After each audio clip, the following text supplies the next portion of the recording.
L'école à distance.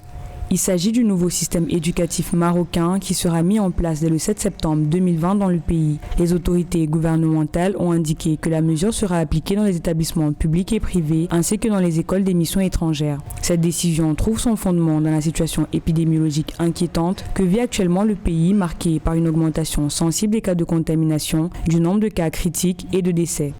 L'enseignement à distance est plus un palliatif qu'une solution définitive à la situation créée par la crise sanitaire du coronavirus. Deux raisons à cela. L'enseignement à distance n'est pas à la portée de tout le monde en Afrique. Aussi bien les enseignants que les apprenants doivent faire des efforts parfois surhumains pour y avoir accès.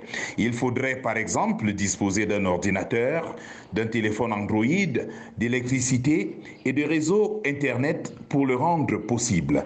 Ce qui pourrait paraître évident en milieu occidental ou asiatique prend alors des allures de gageure dans cet environnement en général sous-équipé. L'enseignement à distance peut alors devenir source d'inégalité, d'iniquité et d'injustice sociale entre les enfants plus ou moins favorisés et les autres. Le ministère de l'Enseignement supérieur a affirmé que l'enseignement en présentiel sera assuré pour les apprenants dont les parents optent pour ce modèle. Afin de préserver la santé et la sécurité des élèves et des cadres pédagogiques et administratifs, le ministère va instaurer un protocole sanitaire strict prenant en compte les mesures préventives prises par les autorités. Il s'agit notamment du port obligatoire des masques à partir de la 5e année du primaire.